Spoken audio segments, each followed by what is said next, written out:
The Supreme Court paves the way for states to cut off Medicaid funding for Planned Parenthood.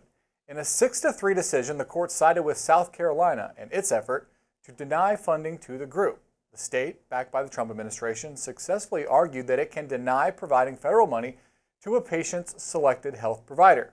Joining me now is the Hills Courts and legal reporter, Zach Schoenfeld. Zach, pretty major ruling today, a big blow to Planned Parenthood. The suit wasn't exactly about access to abortion care, which is what a lot of people associate with Planned Parenthood. This was about a patient trying to sue South Carolina over its efforts to deny these Medicaid funds to Planned Parenthood.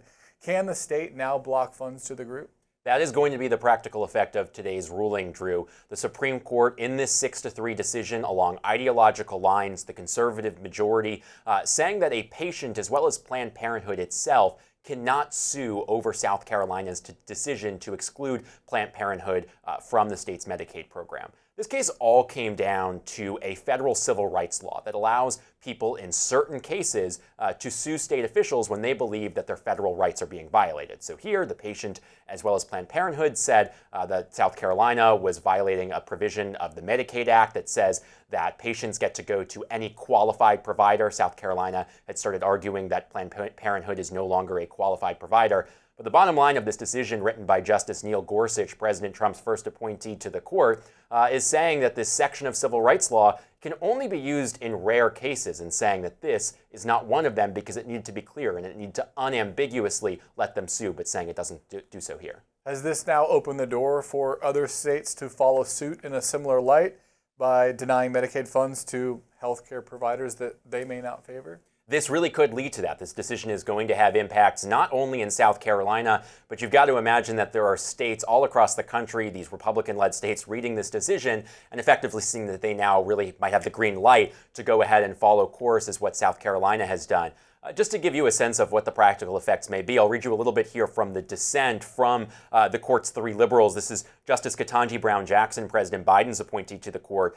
She wrote that today's decision is likely to result in tangible harm to real people. She noted at minimum it'll affect those Medicaid recipients in South Carolina, but she said more concretely, it will strip those South Carolinians and countless other Medicaid recipients around the country of a deeply personal freedom to decide who can treat them. So the court's liberals in dissent today certainly thinking that this is going to have major impacts all across the country. Will this affect other procedures? Because, we know that Planned Parenthood doesn't just do abortions. In a lot of these states, they're the main healthcare provider for other aspects to contraception and other forms of health care. Yeah, and that's the basis, of this suit is a patient who wanted to get some of that care, not necessarily abortion, but Planned Parenthood's other services.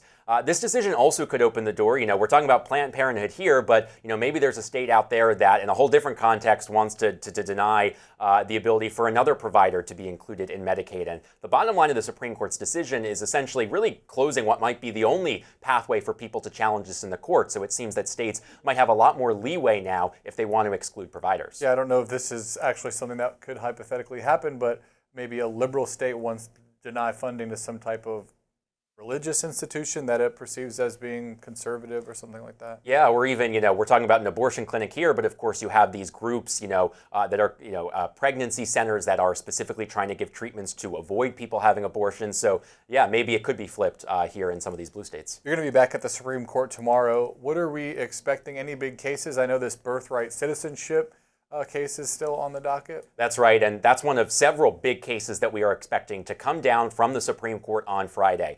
Chief Justice John Roberts in the courtroom this morning announced that tomorrow will be the final opinion day of the term, meaning that we are expecting opinions in all 6 remaining argued cases. So, as you mentioned, we've got the big case on Trump's birthright citizenship executive order and whether federal district judges can issue nationwide injunctions. But we've also got big cases we're expecting tomorrow on whether parents can opt out their elementary-age children from LGBTQ books in schools. We've got a big case dealing with the Texas law requiring age verification for adult websites, and a few other cases as well. So a lot of big news, but we are expecting to come down from the Supreme Court tomorrow morning. All right, Zach, get some sleep. We're going to need you tomorrow. Zach Schoenfeld, thanks so much. Thanks, and see you tomorrow.